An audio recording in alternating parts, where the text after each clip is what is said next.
भारी प्लग डाल दिए गए थे ताकि धमाके की कोई भी रेडियो एक्टिव किरण बाहर ना आ सके। 10 मई की रात सारे कनेक्शन चेक कर लिए गए। डॉक्टर कलाम, डॉक्टर चिदंबरम और अन्य वैज्ञानिक कंट्रोल रूम में मौजूद थे। कंट्रोल रूम से शाफ्ट्स की दूरी कुछ किलोमीटर की थी। 11 मई 1998 की सुबह, ये वो दिन था जो भारत का इतिहास बदलने वाला था। सब कुछ तैयार था, बस बटन दबाने की देरी थी। लेकिन तभी प्रकृति ने एक भयानक खेल खेल दिया। अचानक पोखरण में हवा की दिशा बदल गई। तेज हवाएं चलने लगीं और सबसे डरावनी बात यह थी कि हवा का रुख पास ही स्थित खेतोलई गांव की तरफ था। हालांकि वैज्ञानिकों को पूरा विश्वास था कि धमाके के बाद कोई भी रेडिएशन जमीन से बाहर नहीं निकलेगा। उन्होंने शाफ्ट को पूरी तरह सील कर दिया था, लेकिन विज्ञान में 100% गारंटी किसी चीज की नहीं होती। अगर कोई दरार पड़ जाती, अगर थोड़ी सी भी रेडियो एक्टिव गैस बाहर लीक हो जाती, तो हवा के साथ वो गैस सीधे खेतोलई गांव तक पहुंच जाती। इससे वहां के ग्रामीणों की जान को गंभीर खतरा हो सकता था। डॉक्टर कलाम और डॉक्टर काकोदकर किसी भी कीमत पर अपने देशवासियों की जान जोखिम में नहीं डालना चाहते थे। बटन दबाने का समय सुबह तय किया गया था, लेकिन हवा की दिशा के कारण परीक्षण को रोक दिया गया। दिल्ली में प्रधानमंत्री कार्यालय में बेचैनी बढ़ने लगी। हर गुजरता मिनट खतरे को बढ़ा रहा था।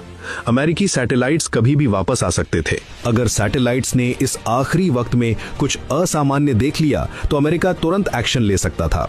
लेकिन वैज्ञानिकों का फैसला अटल था।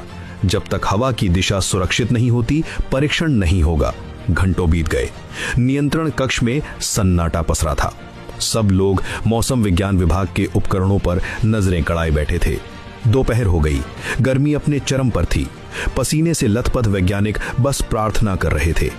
दोपहर करीब 3 बजे अचानक मौसम में बदलाव आना शुरू हुआ। हवा की दिशा खेतोलई गांव से मुड़कर विपरीत दिशा की ओर होने लगी। ये वो क्षण था जिसका सबको इंतजार था।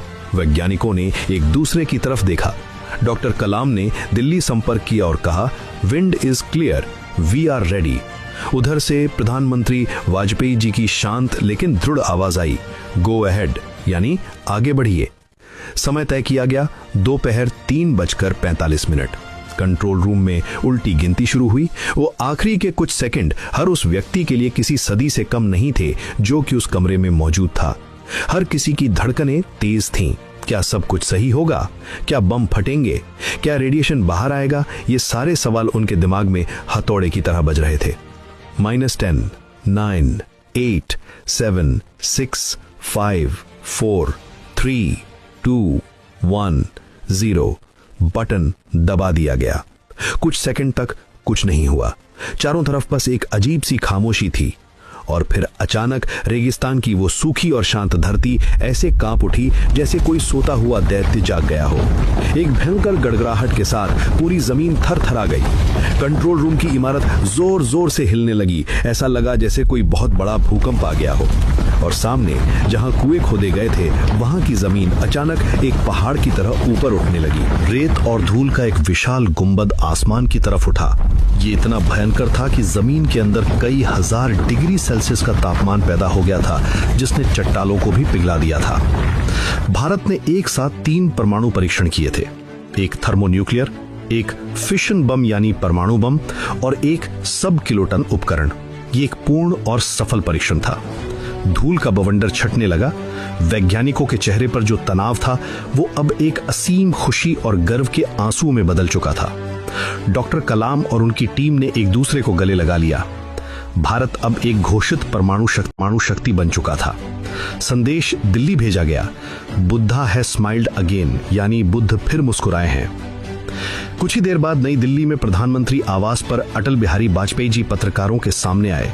दुनिया के किसी भी पत्रकार को भनक तक नहीं थी कि प्रेस कॉन्फ्रेंस किस लिए बुलाई गई है। वाजपेयी जी ने अपने शांत और गंभीर स्वभाव में माइक पर आकर केवल एक छोटा सा बयान पढ़ा।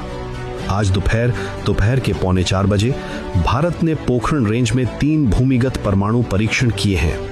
ये परीक्षण पूरी तरह से सफल रहे हैं और वायुमंडल में कोई भी रेडियो एक्टिव तत्व नहीं फैला है।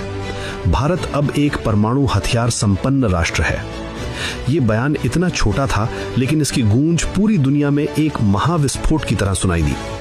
वॉशिंगटन डीसी में अमेरिकी राष्ट्रपति बिल क्लिंटन को आधी रात को जगाया गया। जब उन्हें खबर दी गई कि भारत ने परमाणु परीक्षण कर लिया है, तो वे सन्न रह गए। पूरी अमेरिकी खुफिया मशीनरी CIA और पेंटागन में हड़कंप मच गया। CIA के निदेशक जॉर्ज टेनेट के पास कोई जवाब नहीं था। अमेरिका के अरबों डॉलर के सैटेलाइट, उनके हजारों खुफिया एजेंट सब के सब धरे रह गए थे। पूरी अमेरिकी मीडिया ने अगले दिन CIA की धज्जी न उड़ा दी। इसे डेकेड का सबसे बड़ा इंटेलिजेंस फेलियर, यानी दशक की सबसे बड़ी खुफिया नाकामी करार दिया गया। CIA समझ ही नहीं पा रही थी कि भारत के वैज्ञानिकों ने उन्हें चकमा कैसे दिया। उन्हें यकीन ही नहीं हो रहा था कि भारत के लोग उनके सैटेलाइट्स की टाइमिंग जानकर रात के अंधेरे में काम करके और रेत को वापस उसकी जगह पर रखकर इतना बड़ा काम कर सकते हैं। परीक्षण के ठीक 2 दिन बाद 13 मई 1998 को भारत ने 2 और छोटे परीक्षण किए, जिससे कुल संख्या 5 हो गई। ऑपरेशन शक्ति पूरी तरह से संपन्न हो चुका था। इसके बाद जो हुआ वो भी कम खौफनाक नहीं था। अमेरिका, जापान और कई